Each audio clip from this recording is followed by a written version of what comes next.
Émission du 5 juin 2024. Bienvenue à tous.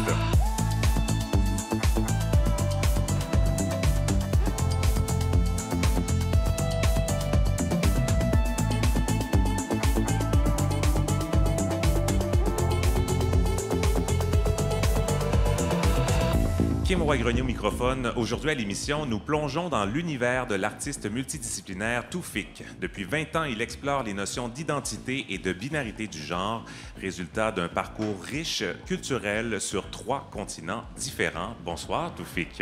Bonsoir. Est-ce que tu peux te décrire physiquement et nous partager tes pronoms? OK. Mes pronoms sont il, lui. Et alors, comment est-ce que je me décris? OK. Maghrébin, 5 pieds 11, 150. Je me suis trouvé sur Grindr, en fait. J'ai l'impression effectivement de voir un profil Grindr. Exactement. Crâne rasé, barbu, pas poilu, arabe. Voilà, tout est là. Tout est là, comme ça Grindr. Qu'est-ce que ça veut dire pour toi faire partie des communautés LGBTQ+. C'est-à-dire faire partie d'une communauté qui aura toujours des choses à prouver, qu'elle le veuille ou pas, qu'on est impliqué dans des combats qu'on doit s'approprier à notre façon, quelle que soit notre génération ou qu'on soit dans le monde. Et bon, ta plus récente œuvre, c'est un livre jeunesse, on va en parler dans quelques instants, mais brièvement, comment tu as trouvé ça de te lancer dans la littérature après 20 ans de pratique artistique? J'ai trouvé ça absolument effrayant. Comme je le disais il y a quelques minutes à Kama, ici présente, en fait, j'ai considéré que la littérature aurait été plus simple parce que j'aurais eu la capacité de me cacher derrière les mots, et en fait, c'est encore pire. Le niveau de vulnérabilité nécessaire pour écrire un livre est absolument effrayant.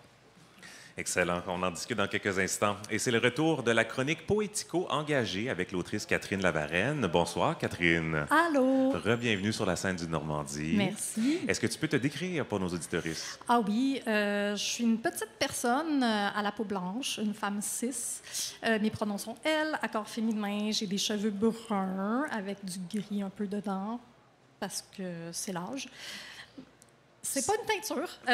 Et puis, c'est pas volontaire, c'est j'ai naturel. une casquette des Féministes, ce magnifique festival de films féministes. Et puis, c'est ça. On a tout un combo avec toi ce soir. D'abord, ta chronique, elle va parler de quoi? Ça s'appelle Arborescence bisexuelle. Donc, ça va parler de l'arborescence bisexuelle, c'est-à-dire quelques petits chemins de bisexualité. Ils sont multiples. Ça prendrait que je vous garde jusqu'à demain matin si on voulait en faire la recension totale. Donc, j'en ai choisi quelques-uns. Les meilleurs. Pas nécessairement. Ben, je ne les ai pas toutes explorées non plus, fait que je me prononcerai pas ce soir. Bon, et puis on va aussi parler du festival Brûlance, festival queer qui revient pour une 2e année. Ça commence en fait ce soir et tu es de la programmation. Tu vas co-animer une discussion. Oui, j'anime une discussion vendredi à 3 heures sur le militantisme et les milieux communautaires, le lien entre les milieux militants plus radicaux et le milieu communautaire en défense des droits et en action communautaire autonome. Parfait. On parle de tout ça en 2e partie d'émission. On va également jaser de théâtre avec Mélodie Noël Rousseau, qui a vu quelques spectacles au Festival Transamérique et va donc nous faire un petit bilan du festival. Et Kamala Macrel viendra nous présenter 2 livres, un qui s'appelle Afro-Queer et l'autre qui s'appelle Roman sans rien. Roman sans rien. Voilà. Moi, c'est Kim Roy-Grenier. Je suis journaliste homosexuel et non-binaire. J'utilise le pronom « il », sauf quand je suis maquillée, où je préfère le pronom « elle ». Et ce soir, sur scène, j'ai mis mon T-shirt de Brûlance que j'ai acheté l'an dernier. C'était très difficile d'en obtenir un l'an dernier. Ils sont partis comme des petits pains chauds. J'espère que cette année, il y aura une réserve renouvelée. Il y avait différentes couleurs aussi, donc j'aimerais ça élargir la palette de ma garde-robe. Oui, j'irai faire un tour vendredi. Et mon vernis vert pastel, je l'ai mis pour la semaine dernière quand on est allé en nature, dans l'Anaudière. Il t'offre encore. Donc, le voici. Nous sommes en direct de la taverne de Normandie dans le village à Montréal. C'est parti pour tous.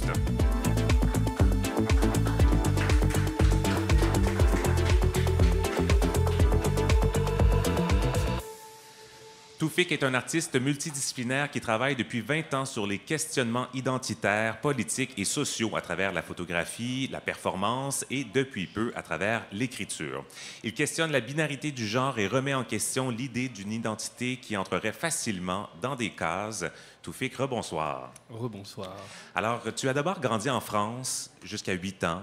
puis au Maroc jusqu'à 16 ans, puis avant de retourner en France jusqu'à 24 ans. Jusque-là, c'est par bloc de 8 ans. Ça va bien, c'est facile à suivre. Et là, tu as atterri à Montréal en 2003. Exact. Donc, il y a 20 ans. Et c'est ici que ta pratique artistique a commencé. Quel a été l'élément déclencheur de tout ton travail d'exploration autour de l'identité? En fait, je suis arrivé à 24 ans au Québec avec une vision très cassée de l'identité. Je pensais qu'en tant que minorité de banlieue parisienne, les problématiques identitaires étaient propres à des gens comme moi, c'est-à-dire un PD de banlieue arabe.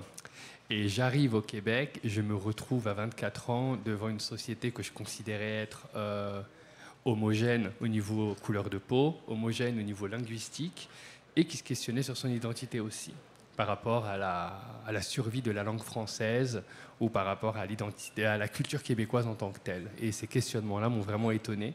Je ne comprenais pas au début comment est-ce qu'on pouvait se questionner quand on était majoritairement blanc, majoritairement hétéro, majoritairement francophone. Et c'est là où j'ai réalisé que les questionnements identitaires, en fait, étaient universels. Et que même les blancs hétérosexuels unilingues francophones pouvaient se questionner sur leur identité. Donc, il n'y aurait pas eu ce déclencheur-là si tu étais resté en France? Oh, j'aurais même pas été artiste si j'étais resté en France. J'aurais sûrement eu un boulot un peu cheap et mal payé dans une agence à Paris ou quelque chose comme ça. Ouais. On est content que tu sois venu ici. Moi aussi. Tu explores l'identité à travers toute une galerie de personnages que tu mets en scène, en photo et dans l'espace public. Est-ce que tu peux nous décrire un peu de quoi il s'agit pour notre auditoire? En fait, mon travail artistique se base sur l'identité et donc sur l'image en particulier. Je trouvais très intéressant de questionner l'identité par rapport à la façon d'utiliser ma propre image et de la transformer. Donc, me laisser pousser la barbe plus longtemps pour avoir vraiment une très grosse barbe, ou me la raser, ça me donne une image totalement différente. Utiliser des perruques pour jouer certains personnages féminins ou masculins. Utiliser la barbe pour justement mettre en scène des personnages masculins ou féminins. Donc, vraiment, mon corps est un canevas qui, en fait, me permettait de mettre en scène des personnages. Et ça, tout au long de ta pratique, dans le fond, on a pu les voir dans des expositions, dans l'espace public, c'était des performances. Tout à fait, tout à fait. C'est des personnages qu'on peut voir autant dans mes photos que dans des performances en extérieur. Quand j'ai commencé ma carrière, j'avais 8 personnages et là, j'en ai 100. Ah oui. Et là, tu gardes l'histoire de chacune de ces personnes. C'est un peu dur à faire maintenant, je te cache pas. C'est plus simple à faire quand on a 8 personnages que lorsqu'on en a 100, ça, je te le confirme. Qu'est-ce qui t'a amené à questionner spécifiquement la binarité de genre, l'identité monolithique à travers toutes tes créations? En fait, depuis que je suis assez jeune, quand je parle de jeunesse, je parle d'adolescence parisienne. Quand j'ai commencé à sortir dans les clubs, j'avais 16 ans à Paris, donc Club Kid dans toute sa splendeur. Et j'ai toujours donc traîné avec dans le milieu drag, avec des copines trans, des prostituées, des designers, des journalistes, vraiment à la totale. Et c'est vraiment un milieu très interlope, en même temps très créatif. Et ça a toujours été un espace qui, pour moi, a été foisonnant et inspirant. Mais ça a toujours été aussi un milieu qui faisait peur au public. Et donc, je me suis toujours questionné sur pourquoi est-ce que ça fait peur aux gens quand on commence à parler d'identité de genre. Pourquoi est-ce qu'on est tout le temps jugé par rapport à notre image. Et à l'époque où je faisais du drag à Paris, donc de 2000-2003, j'avais un personnage qui s'appelait Alistérique. Et en fait, ce même personnage-là était joué par moi, mais les gens avaient du mal à pouvoir concevoir qu'un arabe de banlieue puisse faire du drag et être ouvertement homosexuel. Et c'est vraiment l'idée que mon origine ethnique ne me permettait pas d'être aussi folle. Tu as joué beaucoup, tu as exploité ça, en fait. Totalement. Totalement. Et je suis très à l'aise d'être pédé comme pas possible avec une gueule de terroriste. I'm okay with this, thank you. Et justement, bon, est-ce que les événements du 11 septembre sont venus, je ne vais pas dire alimenter, mais sont venus quand même, oui, nourrir toutes tes réflexions? Non, ça c'est clair. Non, oui. non, le 11 septembre a vraiment changé ma vie dans le sens où, en fait, je suis passé de quelqu'un en France qui était perçu comme étant un citoyen de seconde zone à un citoyen dangereux de seconde zone. Et vraiment, le 12 septembre 2001, le jour où je prenais le métro, les gens se déplaçaient. Tu n'avais jamais autant d'espace dans l'espace public que si tu étais arabe ou si tu avais l'air musulman ou musulmane à Paris. Ça, c'est clair. Personne ne voulait être autour de toi. Et c'est là où ont commencé justement tous les jugements assez violents d'ailleurs au travail sur la façon de m'habiller. Je ne suis pas censé mettre des tenues militaires parce que ça a des connotations négatives. Il ne faut pas que je laisse pousser ma barbe trop parce que ça peut être dangereux. Voilà. Et c'est toute cette expérience constante de me faire rappeler mon image qui en fait n'est pas véritablement une représentation de qui je suis, c'est une partie de qui je suis, mais ça n'est pas entièrement qui je suis.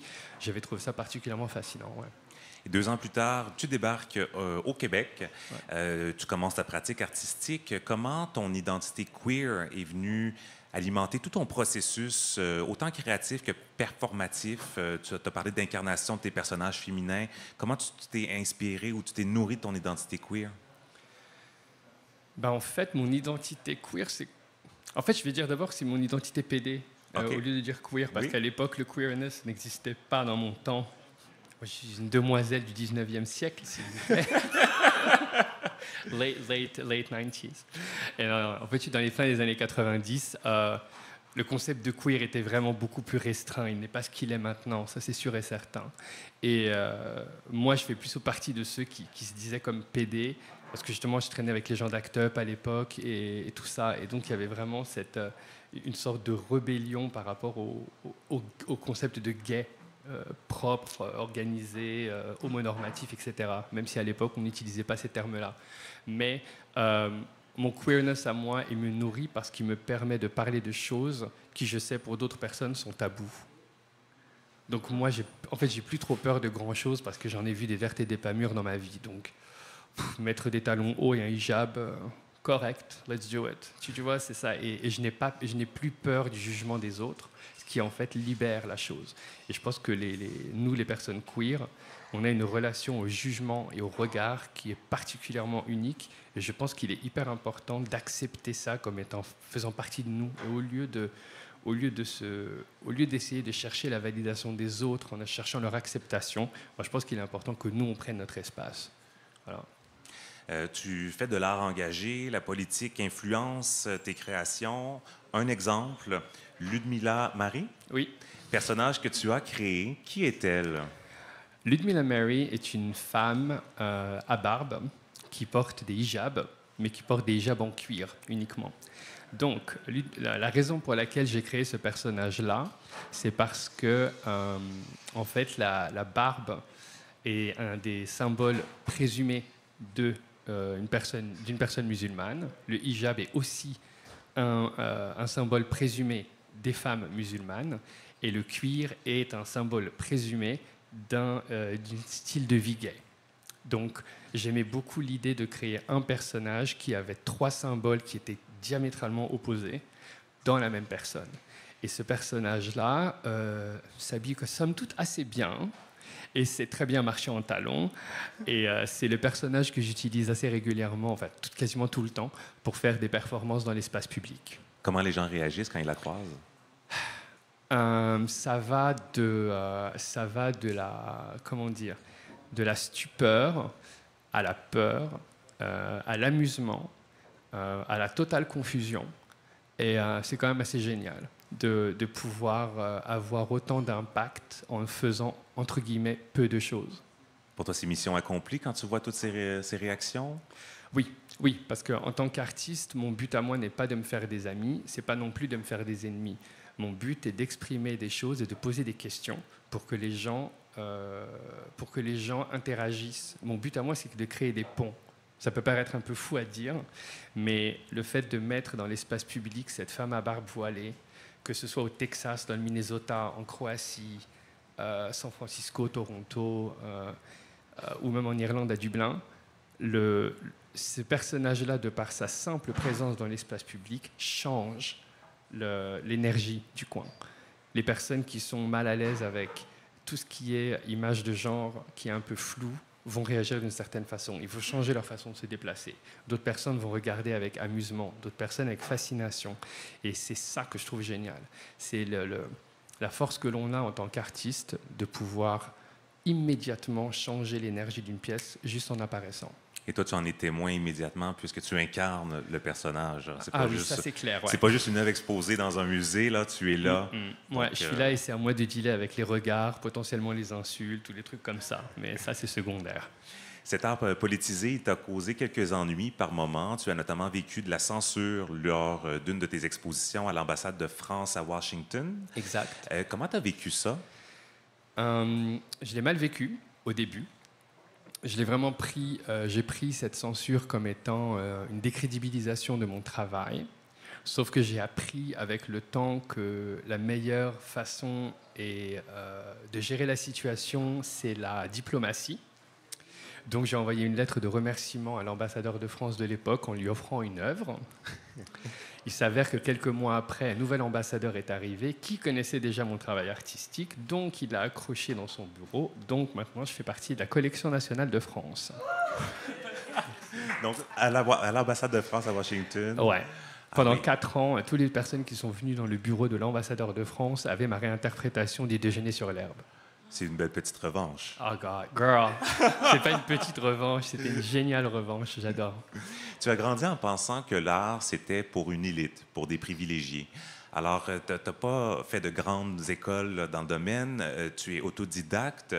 En quoi le fait d'être autodidacte t'a aidé à te créer ton propre terrain de jeu?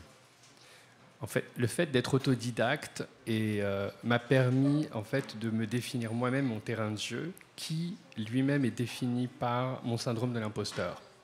C'est-à-dire qu'au début, je partais du principe que je n'avais pas le droit d'être dans des espaces artistiques, parce que justement, je n'ai pas fait d'école d'art.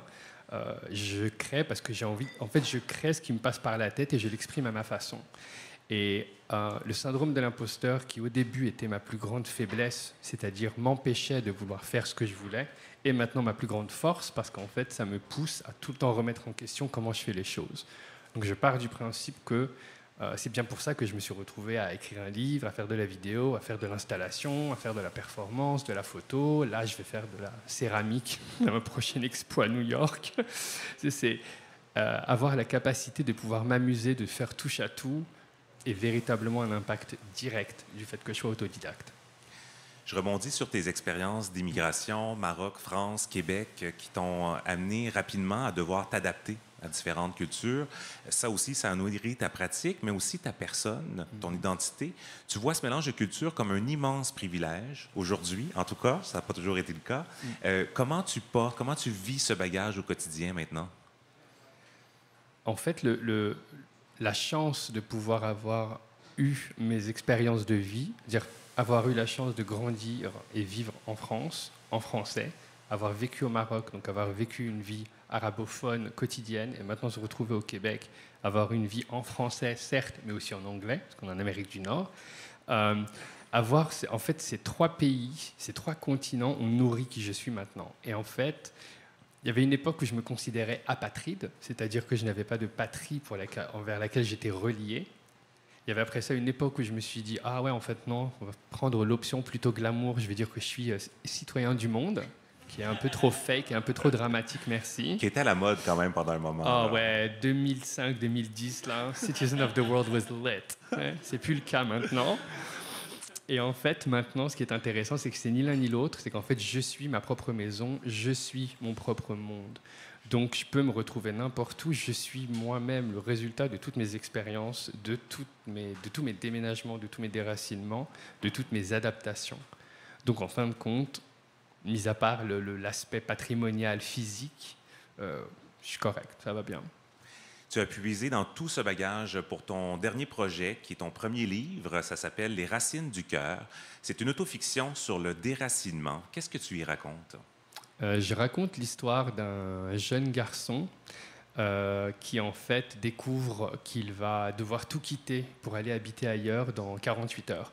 Donc, c'est l'histoire de cet enfant qui découvre qu'il va être coupé de tout ce qu'il aimait, qui se retrouve ailleurs, qu'il ne sait pas où il est, comment ça fonctionne. Et il apprend, en fait, à se recréer son quotidien. Il apprend à se recréer son chez-soi. Voilà. C'est un livre jeunesse? à la base. Exact. Est-ce qu'on peut quand même l'apprécier à tout âge? Oui, tout à fait. Tout à fait. Et je pars même du principe qu'on devrait, en tant qu'adulte, lire plus de livres jeunesse.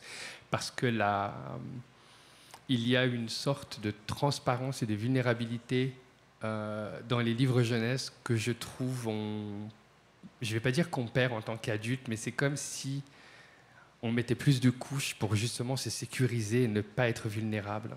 Tandis que les livres jeunesse, je trouve, ont ces trucs très simples et très efficaces, boum, dans ta face, ou dans ton cœur surtout.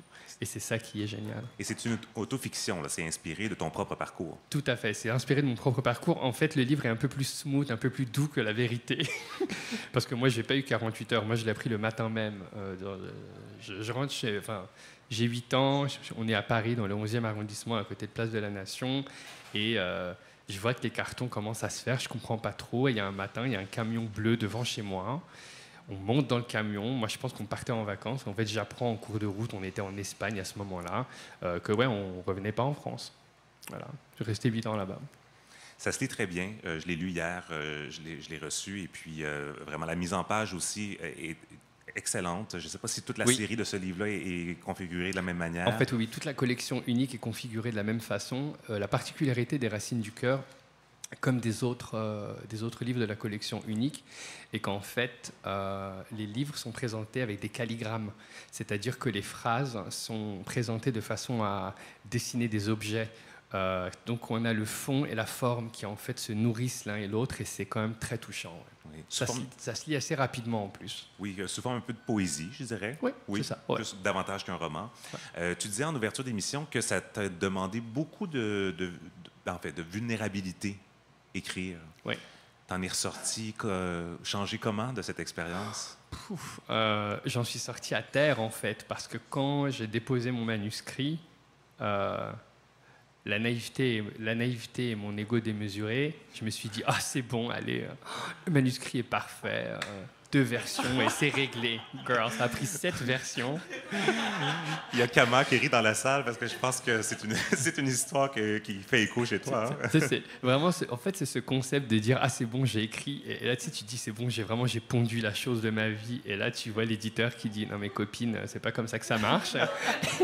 Et là, il te dit, girl, on en refait une autre, 2, 3. Et en fait, le pire, le plus difficile, c'est vraiment été les 2 dernières versions parce qu'on était arrivé à un point où c'est vraiment un mot à changer, une virgule à positionner, et c'est le genre de choses que je me serais jamais imaginé. C'est-à-dire, je suis capable de passer des heures sur une œuvre sur Photoshop en comprenant pourquoi je vais être à 300% et à essayer de refaire le truc, mais jamais il me serait passé par la tête de passer 3 heures sur un mot là.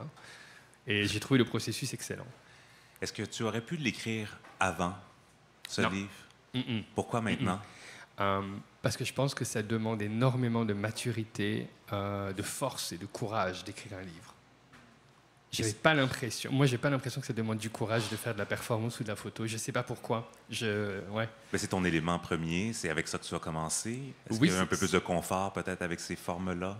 Oui, et aussi parce qu'en fait, parce que mes parents sont illettrés, donc mes parents ne savent pas lire. Et donc quand j'ai fait de l'art, j'ai décidé, entre autres, une des raisons pour lesquelles j'ai décidé de faire de la photo, c'est parce que mon père m'avait dit, ah mais Toufik, avec tous les personnages que tu as, tu peux écrire un livre. J'ai dit, mais papa, tu sais pas lire. Donc je vais faire quelque chose, je vais faire un travail artistique qui va te parler. Donc c'est comme ça que j'ai fait vraiment là. C'est pour ça que la photo, la performance, la vidéo étaient pour moi des médiums qui me paraissaient évidents. Donc mais l'écriture, pas du tout. Donc voilà, mais c'est une super belle aventure. Oui, une autre corde à ton arc, yes. Maintenant. Ton prochain... Oui, Catherine veut parler. Oui, Catherine, vas-y. Est-ce que tu as lu ton livre à tes parents ou est-ce que tu comptes le faire? J'ai lu mon livre à mes parents. Oui. Ma mère était en larmes, elle s'est excusée pendant 3 quarts d'heure. Je dis, c'est bon, c'est passé. Mon père a dit, c'est bien. Ce qui pour moi est déjà un succès. Mais surtout, j'ai eu la chance de voir mon neveu de 11 ans lire le livre devant moi. Ça, c'était cool. Hein. Mes parents gardaient mon neveu à ce moment-là, donc c'est vraiment le fun. Ouais. Toufik, merci beaucoup pour ce témoignage. Ta prochaine aventure artistique, une exposition à New York. Exact. Pour de la céramique. Là aussi, tu te lances là-dedans. Tu n'en as jamais fait. Tu prends tes premiers cours en septembre. Exact. Et tu exposes en? Février. Alors, avis aux personnes qui seront à New York l'hiver prochain, vous pourrez aller voir l'exposition de Tawfiq. Voilà. Merci beaucoup de ta présence. Merci beaucoup.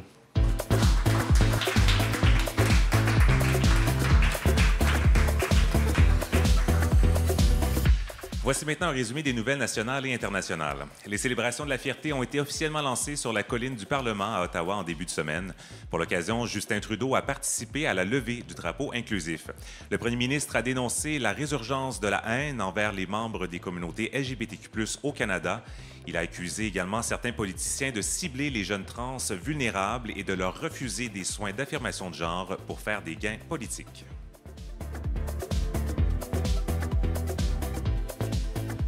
Dernière étape de la réforme québécoise sur la grossesse pour autrui, le gouvernement a établi la liste des territoires où la mère porteuse devra résider. Dès demain, le 6 juin, la personne choisie devra habiter dans l'une des 7 provinces canadiennes sélectionnées, soit l'Alberta, la Colombie-Britannique, l'île du Prince-Édouard, le Manitoba, la Nouvelle-Écosse, l'Ontario ou encore la Saskatchewan.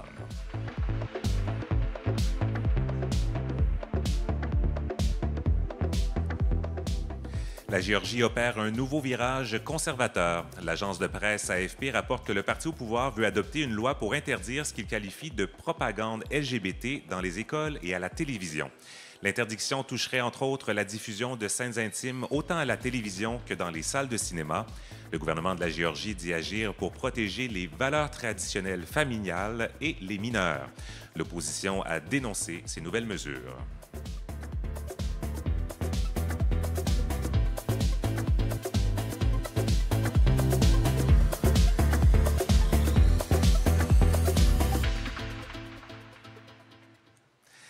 Les premiers prix Action LGBTQ+ ont été remis lundi, le 3 juin. C'est une nouvelle distinction gouvernementale québécoise qui souligne les réalisations contribuant à faire du Québec une société plus ouverte pour les personnes LGBTQ+. Dans la catégorie Hommage, le prix a été remis à Dominique Dubuc, professeur de biologie au Cégep de Sherbrooke. Engagée dans la lutte contre l'homophobie et la transphobie depuis plus de 25 ans, elle a notamment été membre fondatrice de l'Association des mères lesbiennes, aujourd'hui la Coalition des familles LGBT+, et présidente du Conseil québécois LGBT de 2011 à 2013. Dans son discours de remerciement, elle a appelé les médias et les élus à cesser d'alimenter la désinformation et à écouter les personnes véritablement expertes en matière de diversité sexuelle et de genre. Je l'ai jointe au lendemain de l'annonce. Voici ce qu'elle avait à ajouter. Ce serait le fun d'avoir le gouvernement de notre côté parce qu'en ce moment, il y a une montée qui est bien documentée. Le service de l'intelligence du Canada a dit qu'il y avait une montée de la violence, particulièrement transphobe, qui est critique en ce moment au Canada. Fait qu'il faut arrêter de regarder et dire « Ah oui, mais c'est juste aux États-Unis. » Non, c'est ici, là, en ce moment. Puis de toujours se rappeler que dans une société, l'instrumentalisation politique, ça passe toujours par les personnes qui sont les plus marginalisées, les plus vulnérabilisées, mais c'est juste la première étape. Et si on regarde un peu l'histoire, on sait que c'est la dégringolade après. Et dans la catégorie Milieu de vie en confiance, c'est le Gris national qui a obtenu les grands honneurs. Il chapeaute 5 groupes de recherche et d'intervention sociale un peu partout dans la province, Montréal, Québec, l'Estrie, Mauricie-Centre du Québec et Chaudière-Appalaches. Ensemble, ils travaillent depuis 30 ans dans plusieurs milieux de vie, dont les écoles, pour les rendre plus inclusifs. La directrice générale pour le Gris Montréal, Marie Ouzeau, était ravie de recevoir ce prix, évidemment, qui témoigne pour elle de l'importance de l'engagement de tous les bénévoles et employés des différents gris. Tout comme pour Dominique Dubuc, elle considère ce prix comme un rappel à la société que la lutte n'est pas encore terminée. On ne peut pas se reposer sur des acquis, de continuer à tenir les discours que le Québec est une société formidablement ouverte et inclusive, en ayant des œillères, en fait, sur le fait que ces acquis-là sont très fragiles et qu'on constate en ce moment même qu'ils sont en train de s'effriter. Je pense que le moment de mettre le réveil sur snooze, et de le faire sonner plusieurs fois de suite, c'est très important. Et donc, ce genre de prix, ça permet ça aussi, de rappeler que la lutte est loin d'être finie et que non seulement il faut continuer pour continuer à faire avancer nos droits, mais il faut continuer doublement pour éviter qu'ils reculent. Alors, réveillons-nous, s'il vous plaît. Et s'il y a des gens qui se rappellent, Marie Houzeau était notre première invitée de notre première émission en septembre dernier. Elle nous avait alors parlé de données préliminaires inquiétantes dans leur dernière enquête sur le niveau de confort des élèves dans les écoles secondaires quant aux questions de diversité de genre et sexuelle. Elle révélait un premier recul en 20 ans, soit depuis qu'ils font ce questionnaire. Qu'en est-il 9 mois plus tard? Voici à nouveau Marie Houzeau. Là, on a sorti des données préliminaires pour 23-24 et la chute libre se poursuit. Donc, dans le niveau de confort des jeunes, malheureusement, la chute libre se poursuit. Par contre, on a eu justement un financement du Bureau de lutte contre l'homophobie et la transphobie pour se pencher sur ces questions-là, analyser plus en profondeur nos questionnaires, aller chercher aussi les données qualitatives qui sont dans nos questionnaires. Donc, on a une équipe qui va se pencher là-dessus. Vraiment, ça a commencé là. Donc, dans 2 années, on va avoir beaucoup d'informations. Et malheureusement, j'ai l'impression de l'information qui ne sera pas réjouissante, mais qui sera très précise sur qu'est-ce qui se passe dans nos classes en ce moment et comment la tension monte, en fait. J'en profite également pour féliciter toutes les personnes et organisations qui étaient finalistes pour les prix Action LGBTQ+. Ce soir s'ouvre la 2e édition du Festival Brûlance, nouvelle formule de la défunte Radicale Queer Semaine qui a eu lieu pendant plusieurs années au tournant des années 2010 environ. C'est un espace de réflexion et d'exploration pour les communautés LGBTQ+, dans une perspective de lutte résolument féministe, anticapitaliste, décoloniale, antiraciste, antifasciste, à l'image du collectif organisateur, le Pink Bloc. Comme c'est leur soirée d'ouverture, c'était pas possible d'avoir quelqu'un de l'organisation avec nous ce soir, mais c'est pas ça qui allait nous arrêter et nous empêcher d'en parler. Avec nous sur scène, une des conférencières animatrices, animatrice qui fait partie de la programmation, donc Catherine Lavarenne. Rebonsoir, Catherine. Allô encore. Alors, donc, tu t'es déjà décrit en début d'émission. Je passe à la question suivante. Bonne idée. Si ta voix sonne familière, c'est que tu es déjà venu 2 fois à l'émission déjà. Une fois en tant qu'invité, une autre fois pour présenter ta chronique politico-engagée. C'était le 1er mai, si jamais vous l'avez raté. Allez réécouter ça, c'est en ligne. Tu en as une deuxième pour nous ce soir. On va prendre on va y venir, mais on voulait prendre le temps de parler de Brûlance un peu. Tu étais de la première édition l'an dernier, d'ailleurs. C'est là qu'on s'est rencontrés. Oui, c'est là qu'on s'est rencontrés parce que c'est ce que j'allais dire. Là, ça ressemble à quoi, Brûlance? Bien, il y a plein d'affaires, mais c'est aussi un endroit où des fois on rencontre des gens, dont du monde qui ont l'idée folle de partir un podcast. Puis on parle de ça autour de la table à pique-nique dehors. Exactement. Et c'est d'ailleurs grâce à toi que la formule de l'OBNL a été retenue, grâce à nos discussions. Donc, je voulais te remercier. Tu as eu une grande influence dans tout ce projet et tu te retrouves maintenant, 1 an plus tard, 3 fois venu sur la scène. Donc, c'est pas mal. Ben oui, j'en prends l'habitude. Ça se peut que je continue. Là. Hey, j'aimerais ça. Tu ne vas plus te débarrasser de moi. Oh non! Oh non!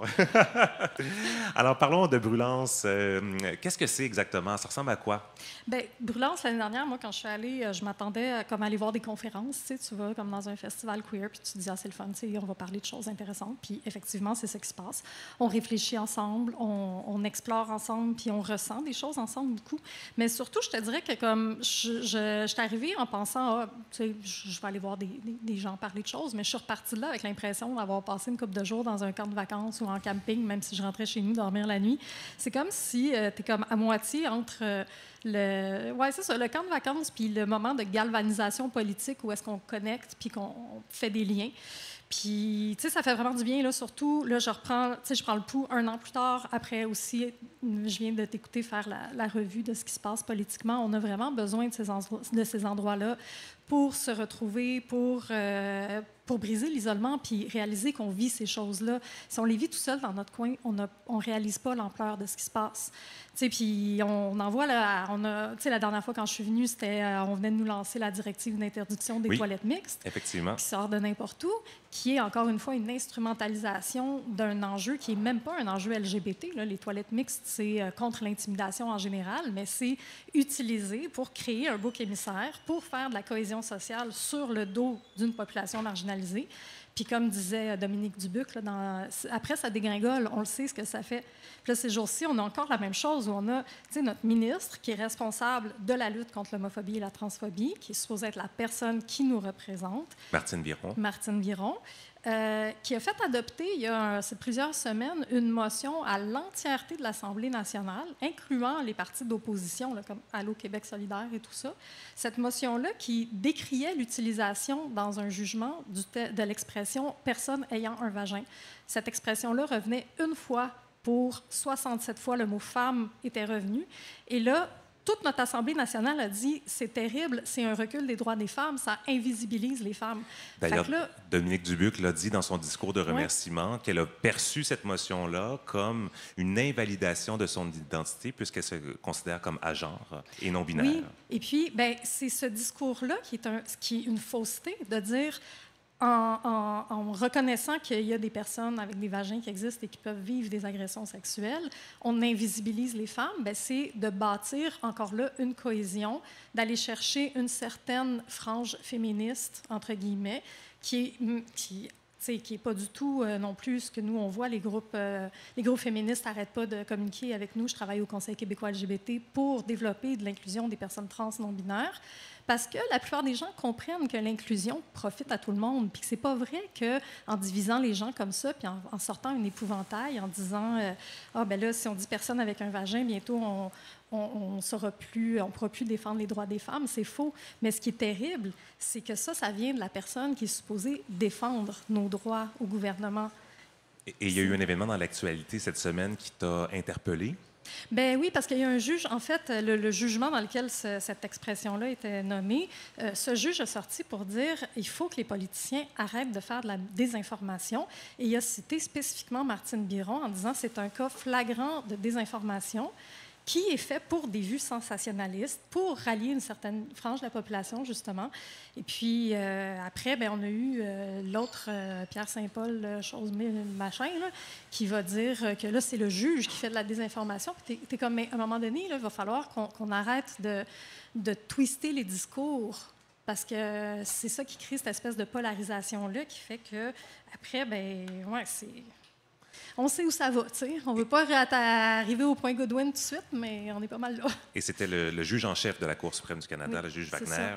Je reviens donc au Festival Brûlance qui arrive dans tout ce contexte-là. C'est vraiment un festival que je pourrais dire grassroots. Donc, oui, la programmation, elle est vraiment alimentée par les militants, militantes de nos communautés. Tout à fait. Puis ce soir, tu vois, la soirée d'ouverture, c'est Résistance et pluralité des luttes queer et décoloniales au soi-disant Québec. Puis, à part être ici avec vous autres, je ne sais pas qu'est-ce qui aurait pu me retenir d'y aller. C'est la seule raison pour laquelle je ne suis pas triste d'y être, c'est parce que je suis ici. Mais il y a toutes sortes de sujets. Là. Il y a bâtir des communautés responsables qui parlent des conflits et violences intracommunales. Il y a tout un panel sur les espaces lesbiens, queer, intergénérationnels. Il y a des projections de vidéos lesbiens saphiques. Il y a une activité de bannière qui est contre le génocide, aussi pour la protection des droits LGBTQ+. Il y a une médiation culturelle sur le consentement avec le collectif NU. Et j'en passe et j'en passe. Toute leur programmation est sur leur compte Instagram et aussi sur leur compte Facebook. Ça vaut vraiment la peine d'y aller parce que pour les gens qui sont peut-être pas trop dans les milieux militants, qui sont pas trop dans les milieux communautaires, des fois, de se ramasser, on réalise quand on est dans un espace comme ça, entre nous, on réalise le reste du temps comment on vit la pression d'être dans un monde qui ne nous ressemble pas, puis ça fait un bien infini. Et toi, donc, tu le disais en début d'émission, tu vas co-animer une discussion sur le militantisme entre des milieux plus radicaux, des milieux un peu plus, je ne vais pas dire traditionnels, mais qui utilisent d'autres méthodes d'intervention ou de tactique, en fait. Tu travailles au Conseil québécois LGBT. C'est entre autres ton rôle d'être un peu le lien avec les membres du Conseil. Oui. Donc, tu es bien au fait des différentes dynamiques qui existent. Qu'est-ce que tu veux mettre en relief lors de cette discussion vendredi? Bien, l'objectif ultime, je pense, c'est de réfléchir ensemble aux meilleurs canaux de communication et de solidarité. Parce que, oui, on a un objectif commun vaste, mais aussi, il ne faut pas tomber sous l'illusion du fait qu'il y a un seul discours queer et un seul... Tu sais, on a des objectifs différents, on a des vécus différents, on a des stratégies différentes, mais je pense que quand on passe par des discussions qui nous permettent de bien comprendre ce que font les autres, pourquoi elles le font, qu'on réfléchit aussi à qui est en position de pouvoir et de privilège, qui a des ressources à dédier à ces luttes-là, puis comment est-ce qu'on le fait. mais comment est-ce qu'on peut les partager aussi des fois de façon peut-être plus par en dessous si on ne peut pas prendre position publiquement sur certaines choses. Mais je crois que le mouvement au complet en est plus solide, puis on est vraiment dans un moment où on a besoin d'une solidarité et d'une solidité de multifacettes. Là. Puis je trouve que de se chicaner entre nous, même si j'aime pas dire ça dans le sens où c'est correct qu'il y ait des conflits puis tout ça, mais c'est comme un luxe qu'on a pu, là, tu sais. On est vraiment sous attaque, puis il faut qu'on réussisse déjà à se respecter entre nous. Puis je dis ça autant pour mes collègues du milieu communautaire qui, des fois, comprennent mal les luttes militantes, puis c'est un certain radicalisme ou radicalité qui va être préjugé comme de toutes sortes d'affaires. Et à l'inverse aussi, les gens qui ne comprennent pas les réalités du milieu communautaire, puis comment est-ce que, oui, il y a certains compromis qui doivent être faits parce que la mission première, là, c'est d'aller aider des gens à manger, c'est d'aller aider des jeunes à ne pas se faire outer ou de ne pas se faire agresser à l'école. Puis que pour ça, ben oui, des fois, il faut faire des compromis. Fait que je pense que si tout le monde réussit à se parler puis à s'entendre, c'est ce que j'espère avec ce type de conversation-là, mais c'est ça, je pense qu'on en est plus gagnant et gagnante tout le monde. Donc, ta discussion, c'est à 15h vendredi au Centre culturel Georges Vanier dans la Petite Bourgogne à Montréal. Comme tu disais, la programmation est disponible sur le compte Instagram du Festival Brûlance. C'est jusqu'au dimanche 9 juin. Aujourd'hui, tu nous as préparé une autre chronique. Poético-engagée. Tu es aussi autrice. Tu as écrit 2 romans. Le premier, Quelques lieux de constance, aux éditions Héliotrope en 2018. Ton plus récent, Fragile comme une bombe, c'était chez VLB Éditeur. Rapidement, de quoi ça parle, ce dernier livre? Ça se passe dans le milieu politique. Ça parle d'un parti de gauche qui se dit progressiste et féministe, mais qui finalement reste quand même un super boys club. J'ai publié ça, comme tu disais, je pense en 2022. On voit que c'est toujours d'actualité. Hein? Ça ne s'est pas démodé. Non, c'est ça. Donc, ça parle de ça. Ça parle des dénonciations dans le milieu littéraire. Ça parle d'abus, de violences sexuelles et autres sujets légers. De la toxicité des relations hommes-femmes dans l'hétéropatriarcat, puis des enjeux de pouvoir, beaucoup, tu sais, un peu transposés entre les relations sexuelles et amoureuses, intimes, et les relations de pouvoir dans le milieu politique. D'ailleurs, tout à l'heure, quand j'écoutais Toufik parler de ses débuts dans le milieu de l'écriture, mon cœur réagissait tellement vivement à ce que tu disais, à la vulnérabilité que ça prend pour écrire. Parce que oui, c'est vrai que c'est extrêmement... c'est une des choses que je trouve le plus difficile à faire aussi. Là. Et tu es en train d'en écrire un autre? Ouais. Tu te plonges dans cette vulnérabilité-là en ce moment? Encore plus, oui, parce que c'est un roman autofictif que je fais qui parle de la famille, puis de la mienne, entre autres, qui parle de... qui tisse un peu un lien entre l'histoire de mes grands-parents qui ont immigré d'Italie dans les années 20. Je fais tout le temps des petits hints au fascisme depuis tantôt, mais c'est parce que c'est ça, mes grands-parents sont partis d'Italie pendant la montée de Mussolini. Puis, en tant que parents queer, de personnes queer aussi, qui vivent la transphobie, de l'homophobie, puis tout ça, quand on le vit nous-mêmes, c'est un truc. Quand nos enfants le vivent, c'est comme, on est encore plus impuissants puis dépossédés de ça. Un autre niveau. En gros, le livre veut parler ce que je dis un peu, les régimes politiques qui nous donnent envie de mourir de différentes façons. Puis la création d'un bouc émissaire, comme on en parlait tantôt, ça participe à ça. Puis la famille aussi, ça peut être un régime politique qui peut nous donner envie de mourir, puis de réussir à s'en extirper des fois. C'est ça, à la fois s'en extirper, puis comment être une famille choisie pour ses enfants, c'est quelque chose aussi. Là. Fait que ça parle de tout ça, puis ça me fait faire beaucoup de thérapie, parce qu'à chaque chapitre, je suis comme « Qu'est-ce que j'ai ouvert là? » Mais je vais finir par le finir, ce livre-là. Du gros stock qui s'en vient. Alors, passons à ta chronique. Je te cède la parole. Merci beaucoup. Donc, ma chronique ce mois-ci s'appelle « Arborescence de la bisexualité », au pluriel, arborescence. Alors, parler de bisexualité dans un billet d'humeur, c'est s'aventurer dans un espace très périlleux. C'est avancer sur un terrain extrêmement miné où sont enfouis des réseaux de triggers qui s'entre-trigger, qui font que tu marches ici puis ça explose là-bas. Tu parles de toi puis ça fâche quelqu'un d'autre. C'est ça. Il paraît que les traumas des unes s'arrêtent là où commencent ceux des autres. La bisexualité, ça passe par des chemins labyrinthiques qui se font et se refont à mesure qu'on les emprunte. Moi, j'y vais gaiement parce que I belong. J'y vais comme j'entre dans une forêt, une espèce de forêt enchantée, d'où les 6 hétéros sont bannis, puis où absolument tout le reste est possible. C'est la forêt magique de Blanche-Neige et les 7 Nounes. Puis je m'amuse là-dedans à débroussailler quelques petits passages parmi la multitude infinie qui dessine l'arborescence de la bisexualité. Plus particulièrement, l'étude de cas qui m'intéresse, c'est la petite bie qui pousse en banlieue quelque part dans les années 80. La petite bie de banlieue des années 80 commence presque toujours par se prendre pour une hétéro qui french des filles quand elle est saoule. Cette pratique mène parfois à l'émergence d'un arrière-goût de cuni qui s'infiltre entre les souvenirs flous un matin de lendemain de brosse. En parallèle, cette pratique a l'effet pervers d'augmenter l'attractivité de notre sujet auprès de la gente masculine. En conclusion, plus la bi est bi, plus elle est en demande sur le marché de l'hétérosexualité.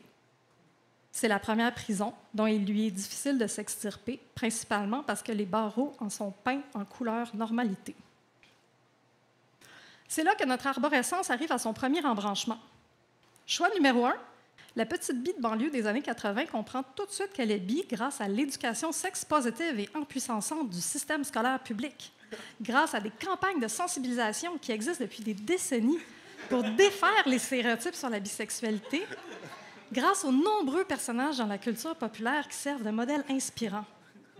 Ce chemin-là est pavé de petits cailloux sucrés comme des bonbons, d'arbres aux feuilles, de barbe à papa et de rivières de Kool-Aid, de punch aux fruits. Ce chemin-là, il faut rêver en couleur ou avoir pris beaucoup de drogue pour penser qu'il existe réellement. La grande majorité des petites bies de banlieue des années 80 vont plutôt emprunter l'autoroute du choix numéro 2, c'est-à-dire que, confuse de ne pas savoir ce qu'elle est parce qu'elle ne sait même pas que ça existe, elle arrête de boire, elle oublie le numéro de téléphone de sa meilleure amie et elle s'engouffre dans une relation hétérosexuelle bien sécurisante. Elle fait des enfants, elle s'achète une maison, puis elle s'inscrit à 38 cours de yoga par semaine où elle regarde rêveusement la professeure s'étirer le plexus et se réaligner les hanches. Mais sa vie de bisexuelle ne s'arrête pas là. Oh que non, on ne la lucette pas en tout cas. Ici encore, plusieurs choix s'offrent à elle. 2.1. La petite bie de banlieue vit une vie heureuse dans son couple hétéro sans jamais vraiment savoir qu'elle est bi, ou en le sachant sans que ça change quoi que ce soit, parce que son couple est parfait. Paix à son âme et béni soit-elle. 2.2. La petite bie de banlieue convainc son chum d'ouvrir leur couple. C'est un win-win pour le monsieur qui peut avoir des amantes et fantasmer sur le fait que sa blonde en a aussi. S'il est moindrement déconstruit, il s'abstiendra de demander « Je peux-tu regarder? » 2.3. La petite bie de banlieue rompt avec son chum pour des raisons officielles variées qu'on peut finalement toujours placer dans la catégorie de la surcharge mentale et émotionnelle. Et puis, sous les cling-cling des verres qui trinquent avec ses amis pour célébrer son célibat, se profile doucement le retour du désir inavouable qu'elle a de moins en moins de raisons de ne pas s'avouer. Ici, les parcours 2.2 et 2.3 peuvent se recouper. Effectivement, la petite bie de banlieue en couple ouvert prend son courage à deux mains et se présente sur tous les groupes saphiques de Facebook. « Salut les filles, j'ai 38 ans, de Sainte-Thérèse, je suis en couple ouvert depuis plus de 10 ans avec un homme merveilleux et très ouvert d'esprit. » Elle va inévitablement finir par rencontrer d'autres bies, puis ensemble, elles vont se plaindre à l'unisson de la surcharge mentale et émotionnelle et autres vaisselles pas faites et rendez-vous chez le dentiste pas pris. Elles vont se cruiser à coups de « Oh my God, je lui ai juste dit que je trouvais que j'avais l'impression, en parlant au jeu, que quand il passait la soirée devant l'ordi, j'avais un peu l'impression qu'on s'éloignait un tout petit peu, puis là, il est parti dans le garage en me disant que je voulais tout contrôler. » Puis assez vite, elles concluront « Mais pourquoi on se fait ça? Marions-nous puis soyons heureuses. » Les petites bies de banlieue des années 80 qui se sont matchées deviennent maintenant des lesbiennes en bonne et due forme. Mais il y a un cas de figure particulier qui peut survenir dans la vie de la bie libérée. Elle peut, si elle est chanceuse, rencontrer une vraie lesbienne. Une vraie de vraie, là. Une de celles qui l'a toujours su, qui a été imperméable à la socialisation hétéropatriarcale, une qui a souffert le coming out à l'adolescence, les parents paniqués, une qui a des posters de tous les rassemblements lesbiens dont notre bie ignorait même l'existence.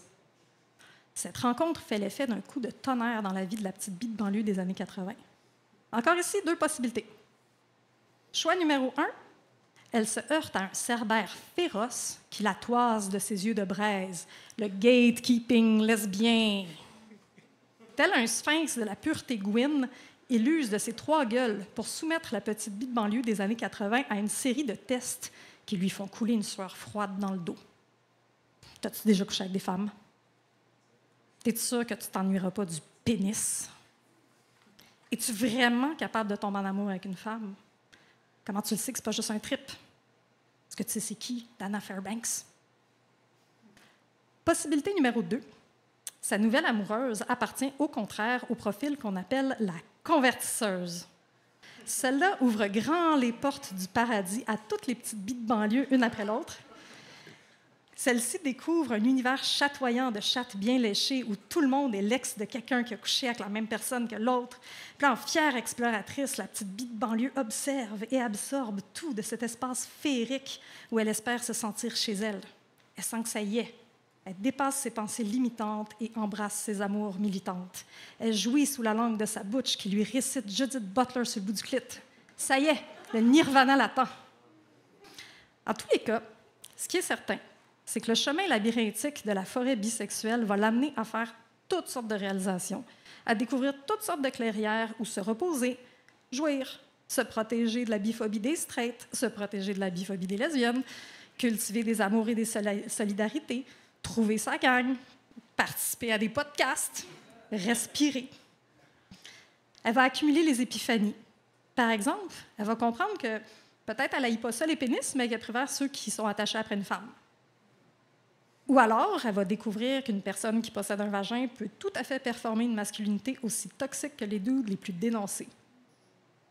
Ou encore, elle fera la rencontre d'un homme, un vrai, un homme dont la masculinité apaisée n'apporte que du beau à l'amour qu'ils vivent et qu'ils partagent sous toutes les formes qui leur conviennent à eux. À force de voir tous les côtés de la médaille multifacette bisexuelle, la petite bille des années 80 est rendue aussi loin de sa banlieue que des idées arrêtées sur la bisexualité. Et quel bonheur que celui-là. Et puis un jour, on le lui souhaite, elle arrêtera de se poser trop de questions. Elle arrêtera de se demander si elle a accumulé assez de patch queer, si elle aura sauté à travers assez de cerceaux dans l'acrobatie relationnelle pour changer d'étiquette, pour se permettre d'adopter l'étiquette qui lui convient, ou encore d'en adopter aucune. Peut-être qu'elle va s'en inventer une étiquette. Par exemple, Biguine. Moi, je trouve que ça me va bien, Kim. Qu'est-ce que t'en penses? Moi, j'adopte l'identité que tu vas te donner. Et si à partir de maintenant, tu m'invites à t'appeler Biguine, je ne vais pas rater une seule occasion de le faire, Catherine. Merci beaucoup. Alors, c'était Catherine Lavarenne, la Biguine. Merci, Catherine. On se retrouve au Festival Brûlance. Avec grand plaisir. Hey, j'ai failli mettre mon T-shirt, moi aussi. Une chance, je ne l'ai pas faite. On aurait vraiment eu de l'air... Toi, tu l'as tué en noir ou en beige? Non, mais il est en beige et rouge un peu. Bien, c'est ça. Je le voulais aussi, mais il n'y en avait plus. Quand je disais que c'était comme des petits pains chauds, que c'était parti l'année passée, je ne faisais pas des farces. J'espère qu'ils sont revenus en multipalette de couleurs cette année. S'il en reste vendredi. Merci.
J'ai une bonne nouvelle à vous annoncer.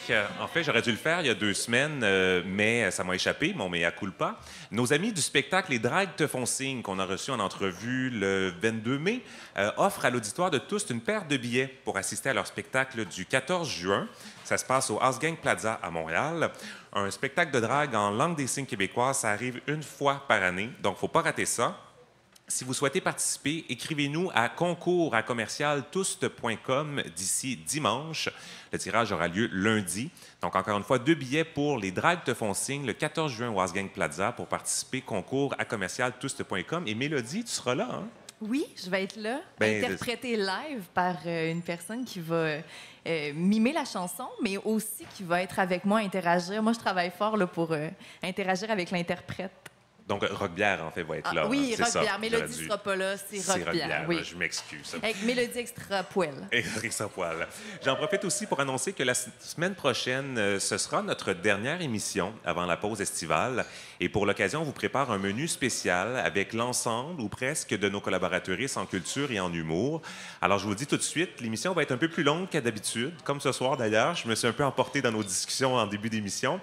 Je travaille quand même assez fort là, pour que toute la gang soit concise, mais une saison de 32 émissions, ça se fête quand même en grand. Et puis la cerise sur le Sunday, notre dernière invitée de la saison sera Manon Massé pour une grande entrevue sur son parcours. Alors, il ne faut pas rater ça, c'est dès 19h à la taverne Le Normandier et sur YouTube. C'est un rendez-vous.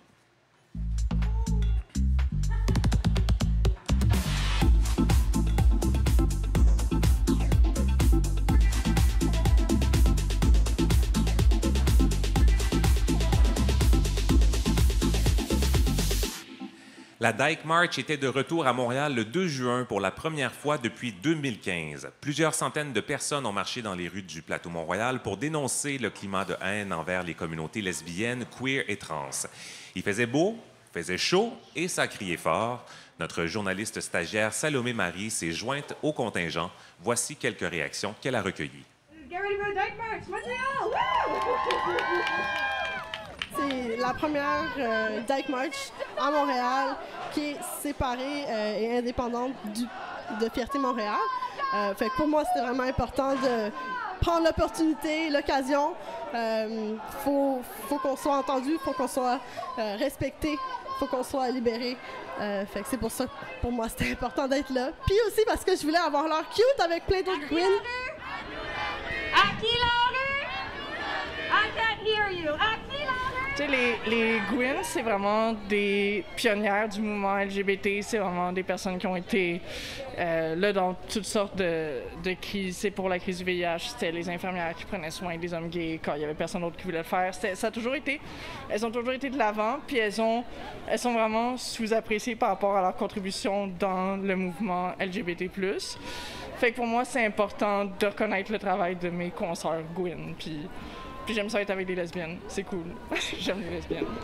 Allô les Gwyn, comment ça va? C'est une lutte qui est intersectionnelle et qui inclut tout le monde. Parce que si nous, on n'a pas de droits, ils vont commencer à venir pour les droits de tout le monde. Les gens essayent de délégitimiser notre existence. Ils essayent de faire en sorte qu'on n'existe plus. Ils essayent de nous erase. Donc, à cause de ça, moi, je trouve que c'est vraiment important, en tant que lesbienne non-binaire, de show up et de faire en sorte que notre voix soit plus forte que celle des personnes qui nous détestent. Le male gaze, on s'en fout, vos fantasmes sont pas pour nous. Le male gaze, on s'en fout.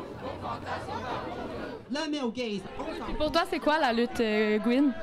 Oh mon Dieu, tellement de choses. C'est sûr que c'est très intersectionnel, mais je pense que c'est un droit d'exister dans l'hétéronormativité qui nous opprime. Puis c'est de se battre pour être nous-mêmes sans être discriminés ou carrément tués. Là. Say it loud and say it clear. We are here and we are queer. We are here and we are queer. Say it clear and say it loud. Say it clear and say it loud. We are queer and we are proud. We are queer and we are proud. We are queer and we are proud. We are queer and we are proud. Thank you so much.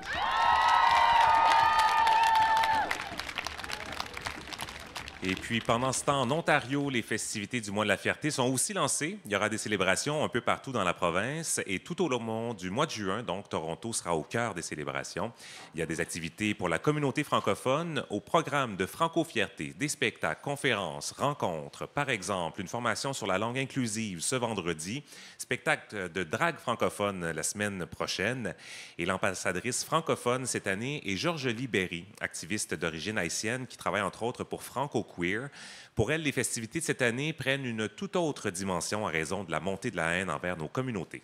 C'est toujours un rappel aux autorités, aux décideurs et à ceux qui ne comprennent pas les personnes de la diversité sexuelle et de genre. C'est un moment vraiment d'être sensible. On a le droit d'être qui on est. C'est tout ce qu'on demande. C'est le droit d'être nous-mêmes. D'ailleurs, pour avoir vécu dans cette communauté, on essaie souvent de se faire passer pour quelqu'un d'autre pendant de nombreuses années. Donc, c'est le moment d'être soi-même, de s'exprimer.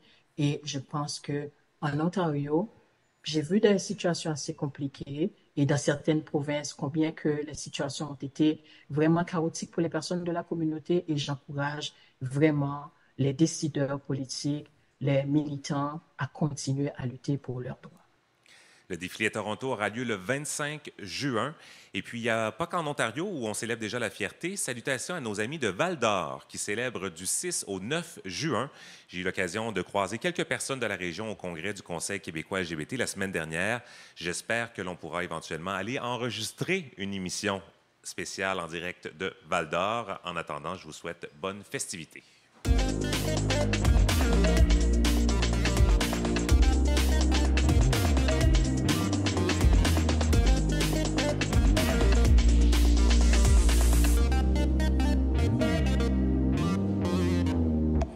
La saison des festivals débute en force, comme toujours, avec le fameux FTA. Mélodie Noël Rousseau, bonsoir. Bonsoir. Encore oui. une fois, tu t'es gâtée cette année avec le FTA? Oui, puis pas juste moi, il y a Kama aussi qui avait beaucoup d'enthousiasme tout à l'heure par rapport à sa saison du FTA. Oui, j'ai adoré ça.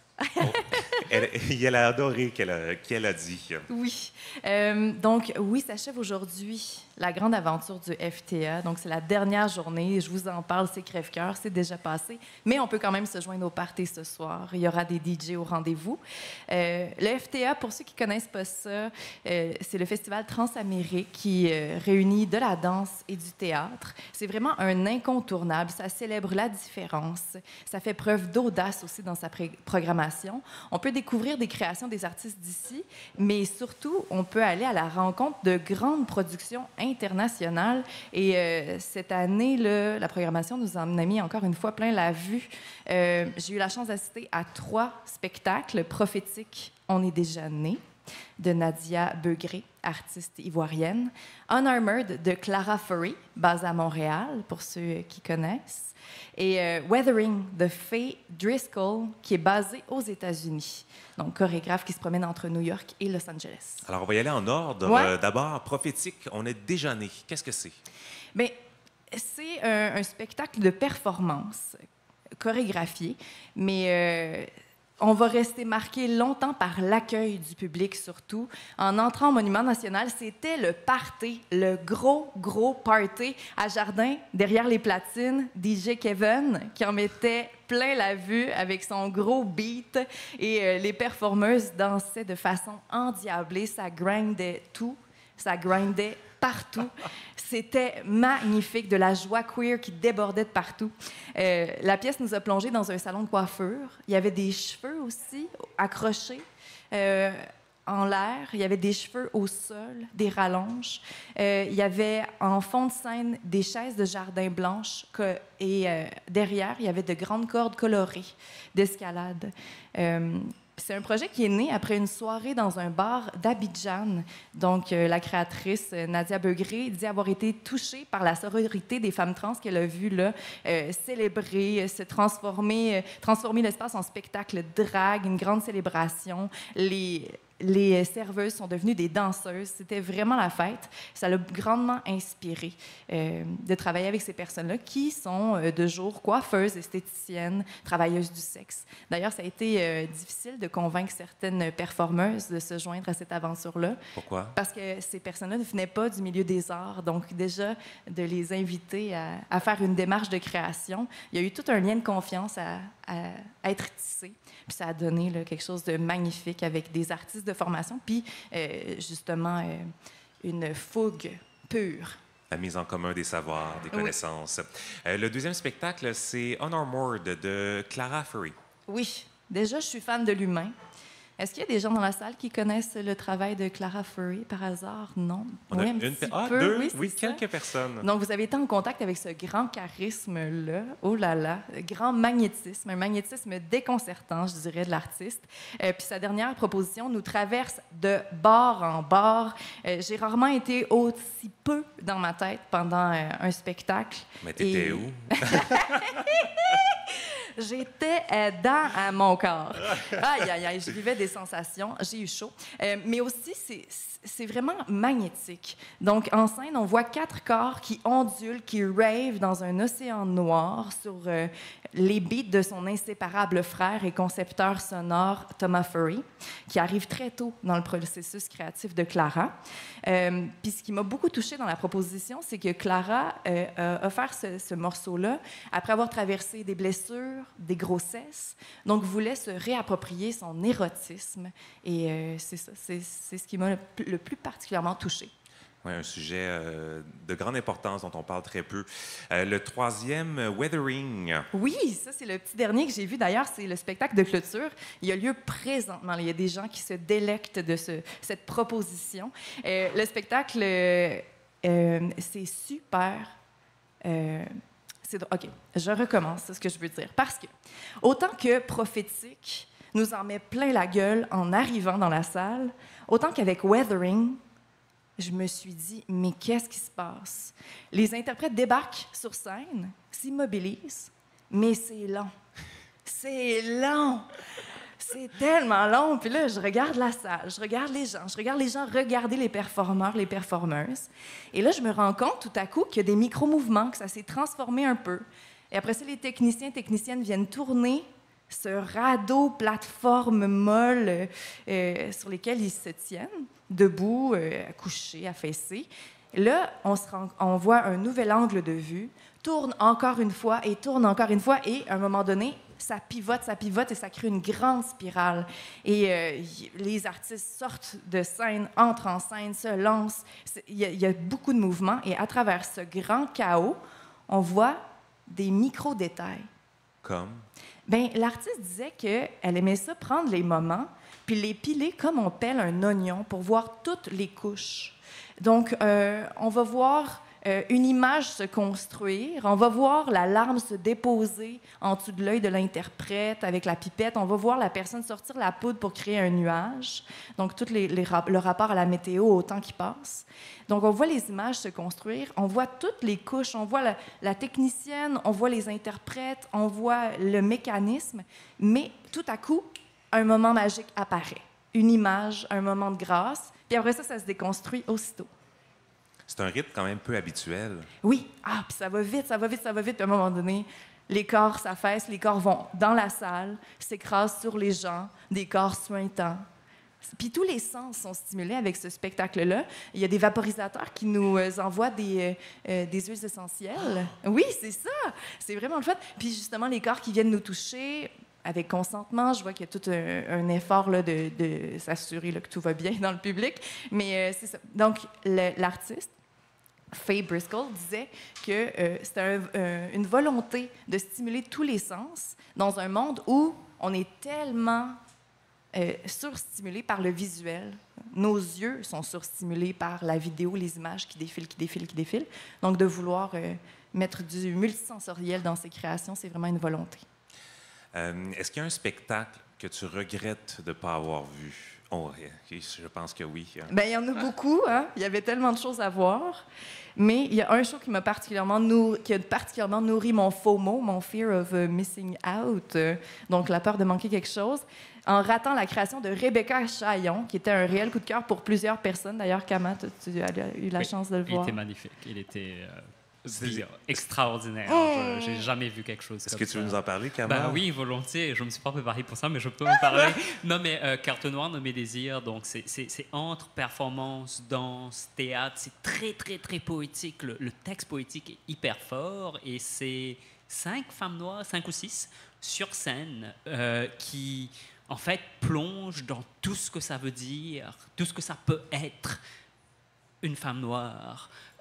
Pour te dire que quand tu arrives dans la salle, ben, la salle est divisée. Quand tu arrives dans la salle, tu entends une annonce qui dit donc il y a les gradins. Et là, il y a une annonce pour dire, mais pour les femmes noires dans la salle, si vous voulez, vous pouvez vous asseoir de l'autre côté. Donc, et de l'autre côté, il y a genre des couches. Donc, moi, je l'ai vu du couch. Moi, je l'ai vu du couch. Et rien que ça, c'est l'expérience du spectacle. Tu réalises que c'est un spectacle qui a été fait pour les femmes noires. Et les 40 premières minutes du spectacle, tu vois une femme noire et grosse qui est sur le sol à 4 pattes, qui nettoie. Donc, ça parle de cette question de labeur, le genre de travail que font les femmes noires. Ça rentre dans le langage, c'est poétique, c'est chorégraphique. C'est vraiment, pour moi, ce spectacle extraordinaire. Et d'avoir pu le voir de cette manière aussi, je pense que c'était quand même une expérience très, très, très, très, très unique. Ça s'appelle comment déjà, Mélodie? Carte noire nommée Désir, surveiller le travail de Rebecca Chaillon. Alors, on se retrouve la semaine prochaine, Mélodie, pour la dernière, mais tu as quand même quelques petites invitations à lancer. Il y a des choses qui se déroulent là, d'ici la semaine prochaine. Oui, bien, comme je disais, ce soir, après tous, je vais aller au quartier général du FTA, bouger au rythme de Rhythm and Hues, de Shashiu et de Da Papa, qui vont mettre le feu à la grande salle. Il y a aussi dans la petite salle qui est Fruits défendus, qui mettra du beat. Donc, 2 fêtes, 2 ambiances différentes.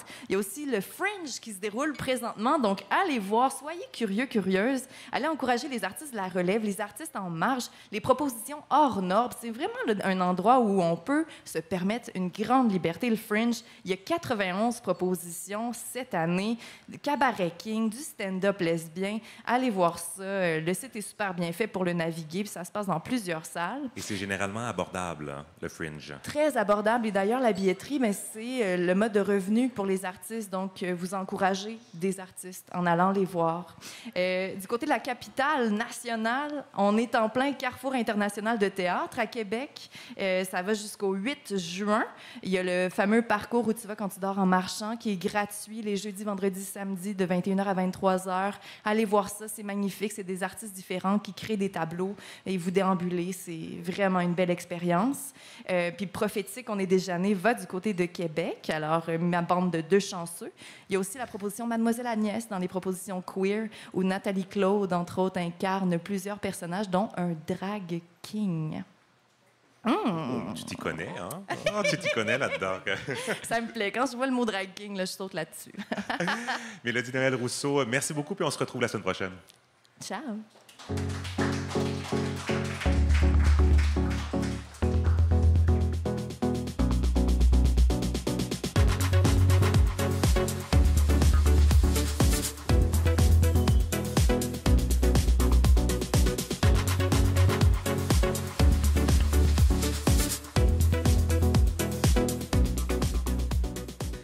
Je suis ébloui devant la feuille que Kama m'a remise sur du papier glacé. C'est tellement glamour, Kama. J'adore ça, que je trouve que ça reflète nos personnalités. Merci beaucoup. Évidemment, on est là plutôt pour parler de ce qu'il y a sur cette feuille-là de littérature, Kama. Oui. Alors, tu as lu 2 livres pour nous. On va commencer avec Roman sans rien d'Antoine Charbonneau-Demers. C'est publié chez VLB Éditeur. D'abord, c'est qui Antoine-Charbonneau-Demers? Antoine Charbonneau-Demers est né en 1994 à Rouyn-Noranda. Et en 2016, il publie son premier roman. Tous ses romans sont publiés chez VLB. Son premier roman, Coco, qui lui a valu le prix Robert Clich. Et en 2020, il publie son 2e roman qui s'appelle Good Boy, qui lui a valu le prix du roman gay de la francophonie. Qui est un prix qui est décerné en France. Ça va quand même bien, ces affaires. 2 prix, 2 livres. Et j'avoue, je vais dire que, en fait, moi, en 2021, il y avait un ouvrage collectif qui est paru chez AMAC, dirigé par Nicolas Dawson, qui s'appelle Self-Care. Et Antoine et moi, on avait tous les 2 participé à cet ouvrage collectif. J'ai pas lu son premier et son 2e roman, mais je voulais vraiment découvrir sa plume. Donc là, quand j'ai vu qu'il y avait un nouveau roman qui s'appelle Roman sans rien, je me suis dit, il faut le lire. Alors, tu t'es lancé. Ça parle de quoi exactement, ce roman?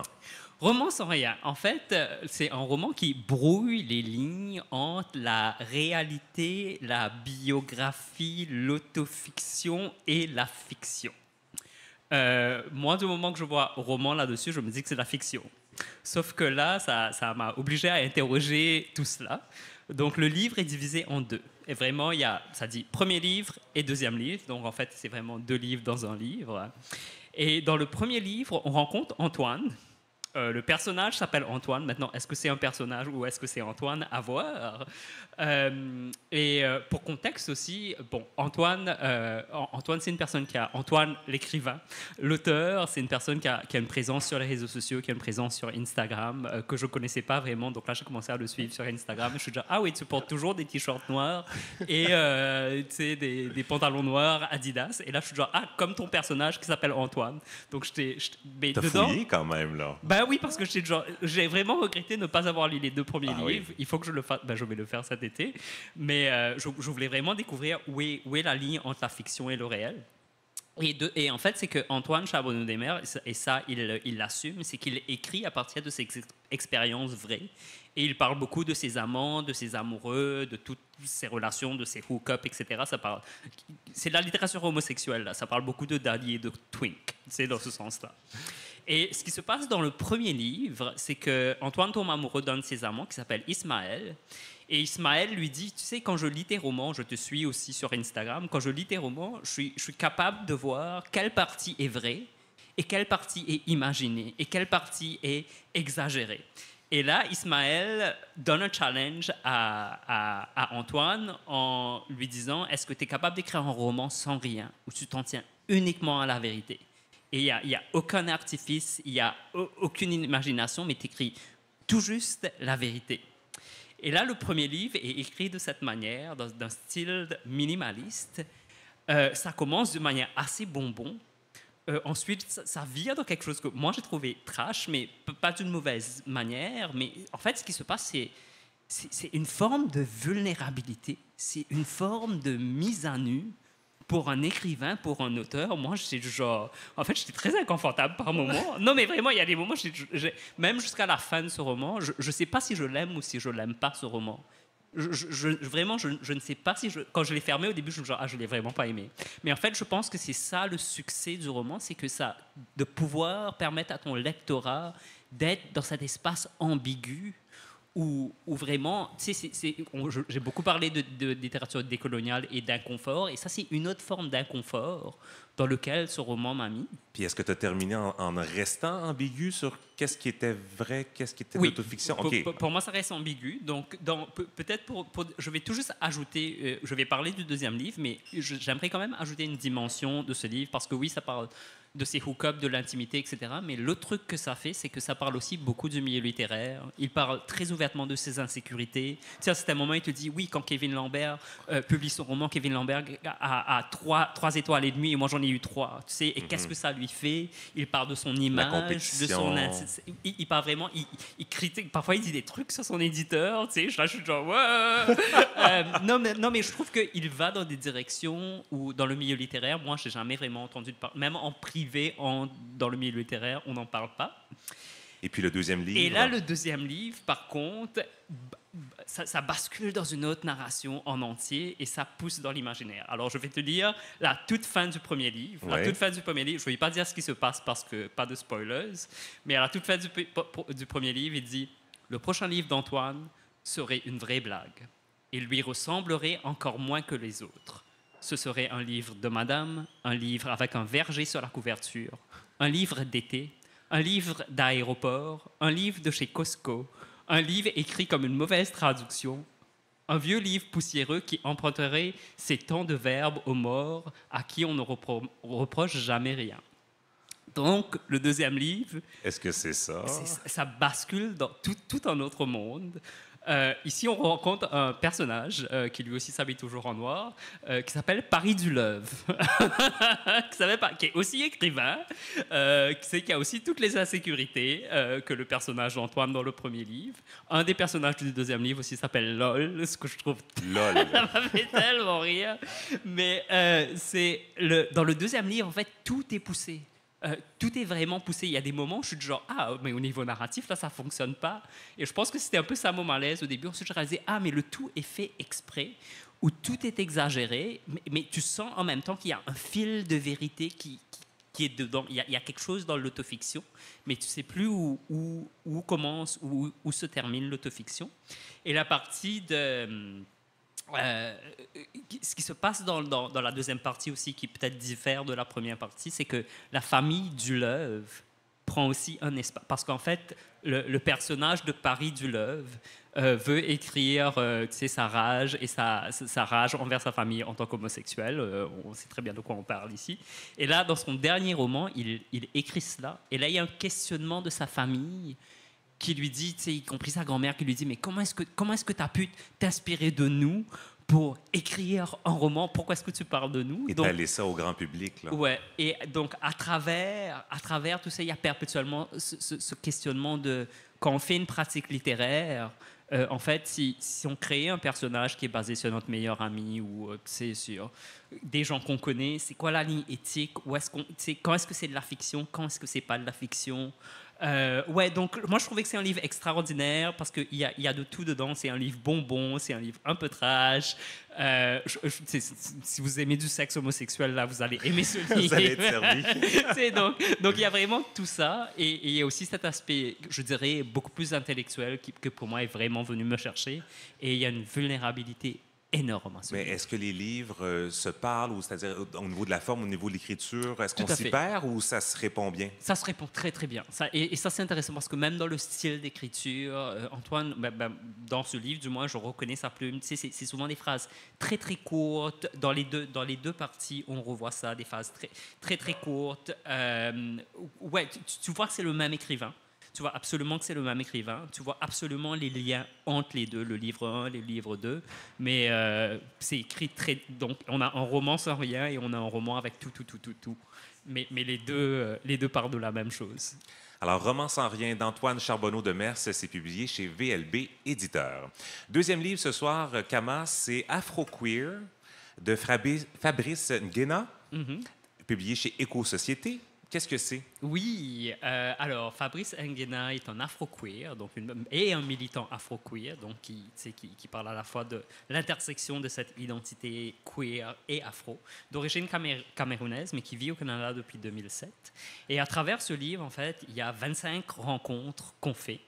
On rencontre 25 personnes afro-queer, francophones, de Montréal, de la Côte d'Ivoire, du Burundi, de la Belgique. Ça brasse vraiment partout.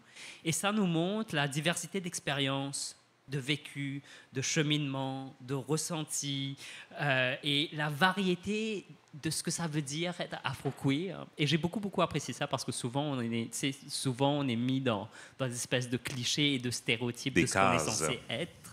Et alors que là, on retrouve des doctorants, on retrouve des scientifiques, des DJ, beaucoup de militants et militantes. Il y a même un joueur professionnel de rugby en France. Donc, on rencontre ces différents personnages à travers 25 portraits. Est-ce qu'entre les portraits, le style d'écriture se reconnaît? Oui, oui. Donc, en fait, chaque portrait... déjà, je vais dire que avant chaque portrait, il y a vraiment un portrait illustré de chaque personne qui est interviewée. Ces portraits sont faits par Dimani Mathieu Cassando, qui est un illustrateur afro-queer ici, basé à Montréal. Et ça, j'ai trouvé très, très beau parce que déjà, pour moi, j'ai passé du temps avec leur visage. Ensuite, je lisais. Ensuite, je revenais au visage. Et je trouvais ça très, très beau comme acte, même dans la relation à l'objet qui est le livre. Et chaque rencontre, chaque chapitre commence avec un peu une anecdote personnelle où Fabrice Nguena explique c'est quoi sa relation avec cette personne, combien de temps est-ce qu'elle a connu cette personne et pourquoi est-ce qu'il a choisi d'inclure cette personne dans son récit. Donc il y a ce côté personnel. Et puis de là, ça part dans les récits de leur vie, dans le contexte dans lequel elles ont grandi, dans différents pays. Souvent, il y a des histoires de migration, justement, qui reviennent, des personnes qui se déplacent, ce qui les anime, ce qui les motive, ce qui les inspire dans leur cheminement de vie en tant qu'adulte. Et c'est vraiment rempli de belles anecdotes, c'est rempli de résilience, c'est rempli de douceur. Et une des caractéristiques de l'écriture, c'est que vraiment, tu peux voir transparaître la bienveillance, l'admiration, l'amour qu'a Fabrice Nguena pour toute cette personne, ça transparaît vraiment dans l'écriture aussi. C'est très beau, c'est très doux. On a accès à une belle intimité. Ouais. Est-ce qu'on peut retrouver des personnages reconnaissables dans les portraits? Il y a certaines personnes reconnaissables. Il y a Louis-Georges Tine, d'ailleurs, qui est intellectuel, homme politique, militant. C'est lui qui a initié le 17 mai, en fait. Il y a je ne sais plus combien d'années. Qui est surtout militant noir, queer en France. Il y a Jérémy Clammy-Edrou, qui est le joueur professionnel de rugby. Mais aussi, moi j'ai reconnu beaucoup de personnes de la communauté montréalaise que je vais nommer, dont Esther Léa Ledoux, Solange Mouzangania, Ouayo, Laurent Lafontan, Carlos Idibouo et Patricia Jean, qui sont toutes des personnes qui étaient impliquées avec Arc-en-Ciel d'Afrique, qui n'existent plus maintenant, malheureusement. Mais moi, quand je suis arrivé à Montréal, c'était les militantes afro-queer que j'avais rencontrées pour la première fois. C'est la première fois où, en fait, je me suis retrouvé dans mes multiples identités. Et il y avait un espace et il y avait un organisme qui desservait justement cela. Et ça, je trouvais aussi que c'était un très, très, très, très bel hommage de pouvoir avoir un espace, une archive. Parce que tu les as reconnus, c'est-à-dire que c'est anonyme autrement. Il n'y a pas le nom qui est nommé? Ah si, il y a le nom de tout le monde. Il y a le nom de tout le monde, il y a le nom de tout le monde. Ouais. Et est-ce que je peux finir avec une citation? Vas-y, Kama. Dans son introduction, il dit « Aujourd'hui, plus que jamais, il est impératif que nous fassions ce que les générations précédentes n'ont pas pu faire. Certainement parce qu'elle était trop occupée à essayer de survivre. Il faut que nous écrivions nous-mêmes nos vécus, nos luttes et nos victoires, sans attendre que d'autres le fassent à notre place. Comme le dit un proverbe africain, aussi longtemps que les lions n'auront pas leurs historiens, les récits de chasse seront toujours racontés à la gloire des chasseurs.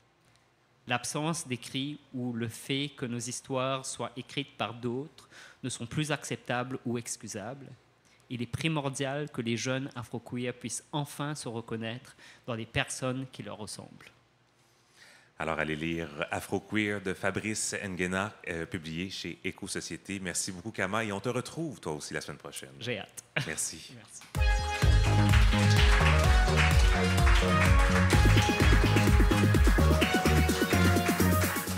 C'est le mot de la fin. Remerciements à nos invités cette semaine. L'artiste multidisciplinaire Toufik. Merci pour ce beau témoignage, Toufik. À la chronique poético-engagée, l'autrice Catherine Lavarenne. Merci pour la jase, pour ta fougue d'écriture.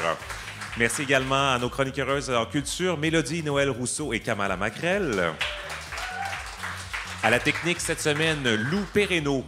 Merci, Lou. Et nos interprètes en langue des signes, Marie Penel et Geneviève Lucier. Derrière le bar, comme toujours, Dominique Séguin. La belle pause. Merci à l'appui financier de la Caisse des Jardins d'économie solidaire à travers le Fonds d'aide au développement du milieu. Merci également à notre recherchiste Caroline Desmartins. J'allais t'oublier, mais elle est là, comme toujours, fidèle au poste. Merci pour ta précieuse aide. Je vous invite à venir nous voir pour notre dernière émission la semaine prochaine, le 12 juin. Comme je le disais, un menu spécial. Manon Massé, on va aussi recevoir le directeur général du Cercle NDG Queer, Vincent Janotte. Alors, c'est un rendez-vous. En attendant, vous pouvez nous réécouter sur Spotify, YouTube, Apple Podcasts. Abonnez-vous à nos réseaux sociaux, Facebook, Instagram, TikTok. Abonnez-vous à notre Patreon également si vous souhaitez nous soutenir financièrement. 5 $ par mois, c'est tout. Merci d'avoir été avec nous. Je vous dis à la semaine prochaine.